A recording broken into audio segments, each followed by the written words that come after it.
All right, so let's get our Socratic seminar started. I'll just start with our opening question for you guys in the inner circle. And you guys can start anywhere, and we'll just go back and forth between you. The outer circle will be observing you. And then in about 20 minutes, we'll have a switch out, and then we'll have the switch of roles, okay? So for you guys, the question I want to start you off with, as we looked at strategy 4 about talking and speaking, and then we looked at the articles as well, we had a little bit of a look into the use of technology and social media.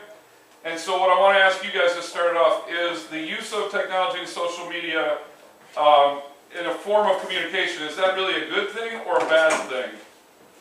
And anybody can kind of get the ball rolling and get it started inside.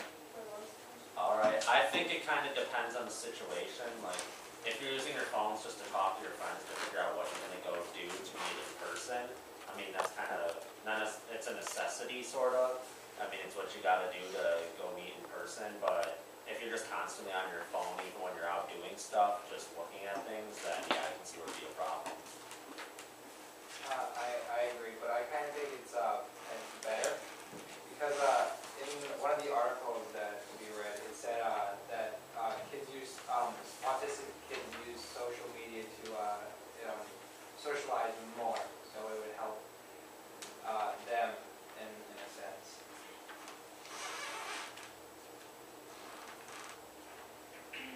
I said that digital communication can be like misunderstood, and like say you're like you and like your friends like fighting or something. If you're texting, they could like take it the wrong way. And in person, like if you're talking, then they know like how like your tone of voice, is and your body language and stuff. So when there's like more important things, I feel like you should discuss it in person. So like we get what you're saying. So it goes past the message is what you're saying, maybe to understand tone, understand other things? Yeah, so if you're like, I'm sorry, like over text it might not sound like so sincere, but if you're in person, it sounds better. Yeah, I totally agree. I think it's easier here when possible talking face to face rather than over text.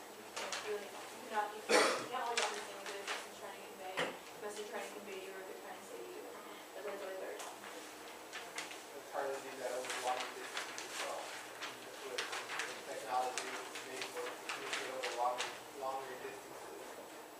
Well, yeah, that's a plus. Like for the thing, I don't know, like Facebook at the time, because technology, like that's new. So in Germany, like just a few decades ago, that'd be like unheard of. Like that's not something. So it's really good because the technology is really helping me.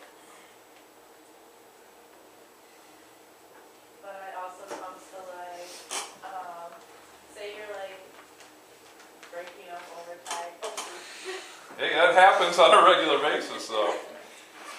Like you would rather have it in person than over text, or like, I don't know. I just feel like, and if like you're texting someone, you don't have to wait for a response. Where if you're in person, you can like keep talking to like your ideas aren't being like you forget them. Like one of the articles said that like you can read the body language better with the person, but then like also like I think one of the pluses of technology is like we have that time before the response to like think through of what you're gonna say instead of just that answer. That won't be as like genuine. So. This question is kind of like sort of what we're already talking about, but do you prefer having face-to-face or conversations through text or any kind of messaging? I prefer in person. I prefer in person. Actually, personally, like, especially for like more important conversations, like conversations that are more in depth rather than a shallow conversation. Like that's fine with text. Like conversation in depth, so we So like, how's your day? Like, it's fine over text. Yeah. But like, oh my God, what happened? Or like, you know, how was your birthday? yeah.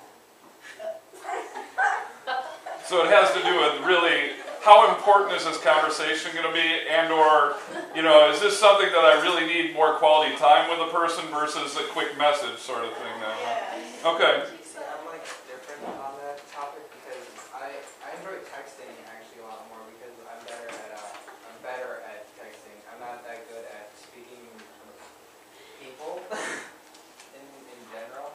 So texting to me is kind of just like I can text whatever I want and they won't care. Especially my friends from like other countries and stuff because they don't know actually who I am. And And so that little bit of anonymity kind of helps out sometimes too, or you're more anonymous through a text? Yeah. Okay. It could be argued that, the reason that you're not good at like talking face to face is because of texting, like, in some of the articles, that's what they were saying, like, the more we text and the more like we socialize over like technology instead of face to face, like, the more it harms our abilities to talk in person, but like, I mean, it could go either way, I guess. But even before technology, even before we had texting, I still can like do that. I'm an introvert and it's difficult. I think talking in person is better for getting your point across, but with texting, you're able to think about what you're gonna say before you say it, so sometimes that can't help. Yeah, I think if you're having a serious conversation, it's much easier to run away when you're texting and you can just stop responding. Like, no one's gonna just walk away in the middle of a conversation unless they're Yeah, that might be showing some really bad social skills at that point, right? I wanna bring up the mom.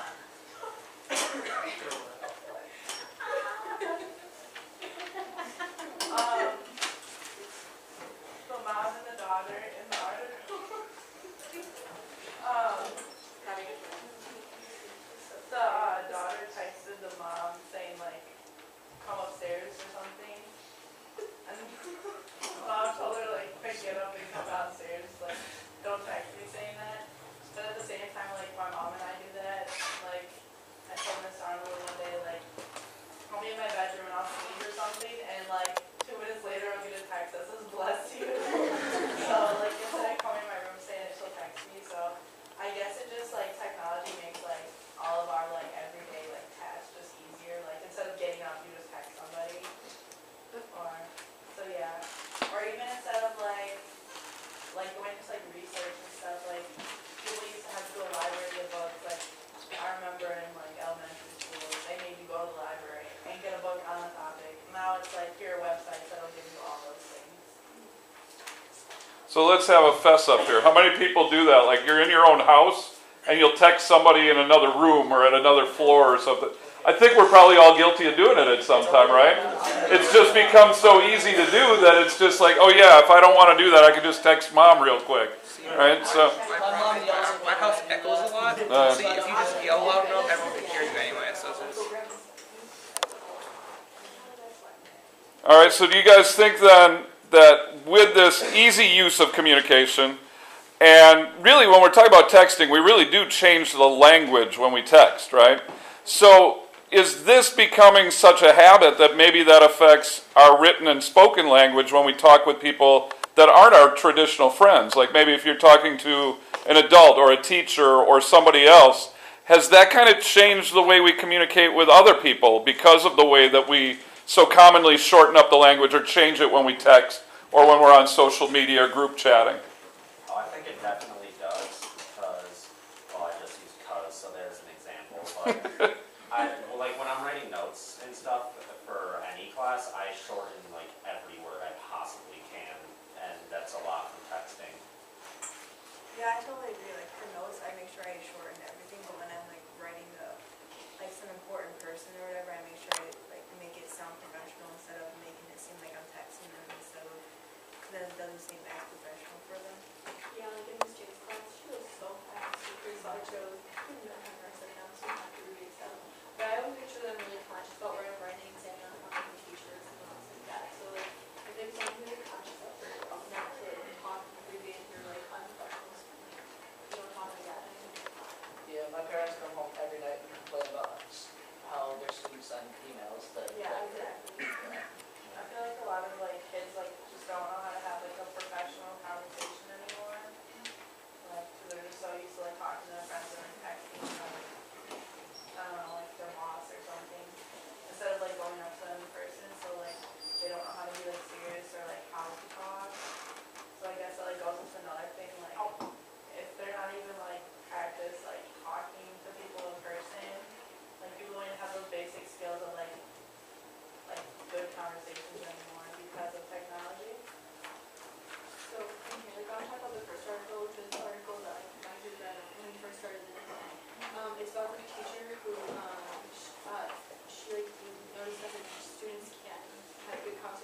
was like agreeing or disagree with me and like what I thought, that I didn't agree with what the teacher in Sparkle thought. But, like, if you guys could put yourself and choose the teacher, do you think you would think the same way as her, or do you feel like you still would think, like, do you think it would change your point of view if it was a teacher?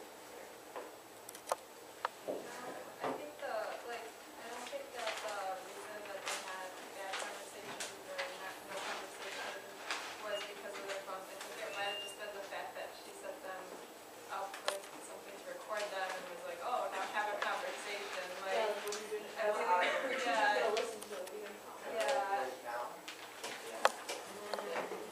And the other thing is, I think part of it is the teacher's frustration with cell phones as a kid. Yeah. I mean, I think there's finding a reason to blame it on cell phones, which, I mean, I don't think they're all valid. But I mean, if you think about it, like, teachers always like, oh, you know, you were emailing me about it. Do the same thing. Good old hypocrites, I tell you. Yeah. All right, guys, here's what we need to do. We're going to need to rotate. Is there anybody in the inner circle who hasn't had a chance to share a comment that would like to make sure that they share a comment to get any of their points that they need? So that we can wrap up. If there's a thought or two from the people on the inner circle still would like to get in real quick before we do the shift. Before we do the shift? You guys aren't very good at the before we do the shift thing. No. Okay.